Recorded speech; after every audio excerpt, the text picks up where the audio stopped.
টিপুর আমি কারণ দেখেছি, আমি মহামানবকে করেছি, আমি কান্না করেছি। ধন্যবাদ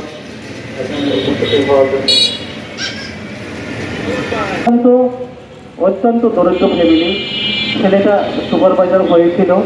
জোরালো কণ্ঠে আবারও বলি, বাংলাদেশ অন্তর্বর্তীকালীন সরকার দেওয়া এবং ভবিষ্যতে আমি অনুরোধ করব এই বাংলাদেশের মানুষদেরকে সংক্ষিপ্ত বক্তব্য শেষ করছি। আমাদের দেশের প্রত্যেকটা মানুষের উচিত হবে এই বিপদাসের। এখন আপনাদের সাথে বক্তব্য রাখবেন, এটা মানবাধিকার লঙ্ঘন। তো আমিও বলছি না বলি।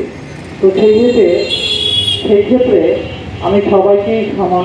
জ্যান্ত মানুষকে ভাবা যায় যে পড়িয়ে মারা। একজনই ব্যক্তি ছিলেন বিভূচন্দ্র দাস, তার ছোট একটি দুধের শিশু বাচ্চা আছে।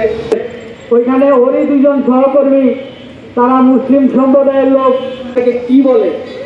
যাই হোক, আজকে এই মালিক তাকে দিয়েছে, অথচ দেখেন ওই কম দোহাই দিয়ে তাকে এই বর্বরচিত হামলা করে পৈশাচিকভাবে মৃত্যুবরণ করা।